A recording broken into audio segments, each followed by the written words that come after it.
Geburtstag zu haben, ist doch einfach was Schönes. Vor allen Dingen, wenn die Feier im trauten Heim stattfinden kann.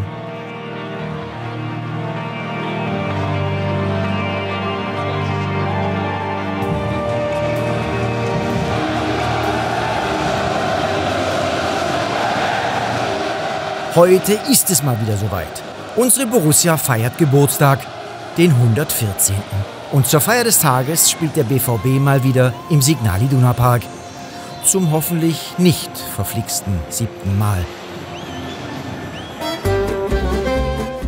Aber glaubt man der Statistik, dann spricht ohnehin so gut wie nichts gegen ein fröhliches Fest.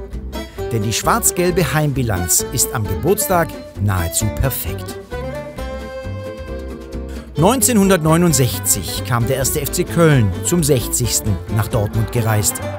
In die Rote Erde, um auf einer gewalzten Schneedecke zu spielen.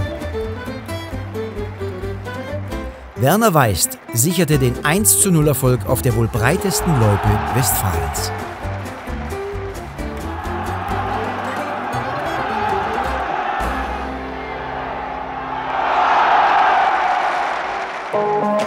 (1981) wurde dann zwar schon im Westfalenstadion gespielt, von einer Rasenheizung war man aber noch weit entfernt.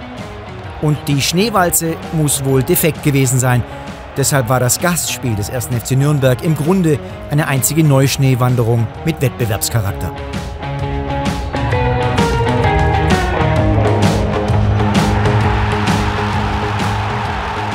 Burgsmüller, Votava, 2:1.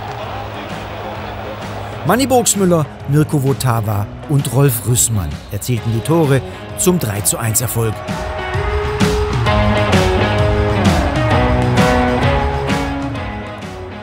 Eike Immel sorgte am Ende noch mehrfach dafür, dass der Sieg nicht mehr in Gefahr geriet.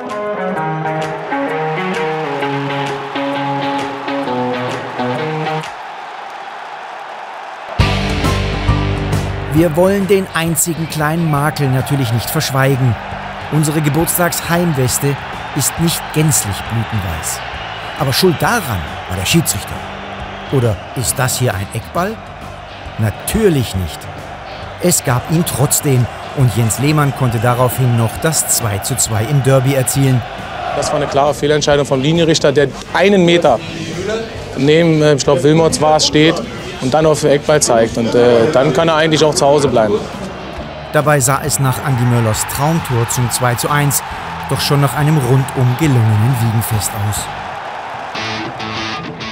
Zum 90. Geburtstag hatten wir eine alte Dame eingeladen. Die wusste, was sich gehört und hatte nicht nur Glückwünsche, sondern auch jede Menge Geschenke mitgebracht. Beim 4:0 gegen die gute Hertha hatte Nijhuis für das 1:0 gesorgt, bevor die Berliner mit der Bescherung begannen.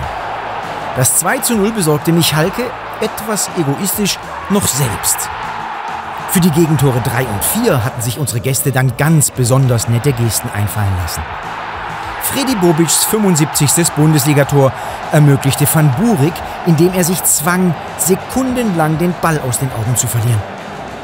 Und beim grandiosen Finale avancierte Schmidt mit einer unnachahmlichen, weil selbst angeschossenen Pirouettenvorlage zum Steigbügelhalter für Christian Wörns.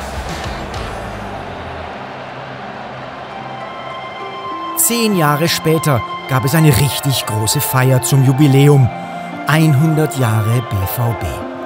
Und auch wenn es klirrend kalt war, die Gänsehaut kam nicht von den Temperaturen. Im Jahre 1909, da wurde ein Stern geboren. Lucas Barrios sorgte für einen gelungenen Festakt. Sein goldenes Tor bescherte uns den 1:0-Sieg gegen Freiburg.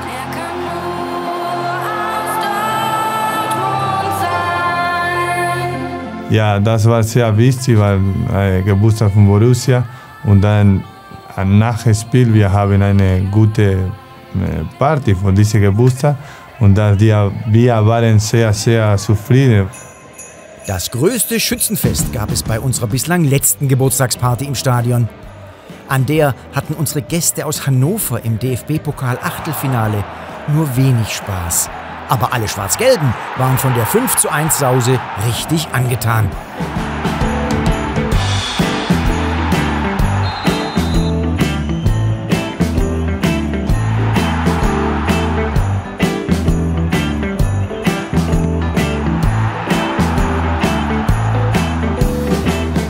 Elf Jahre ist das mittlerweile schon her. Höchste Zeit also, mal wieder eine richtig tolle Geburtstagsgala zu feiern.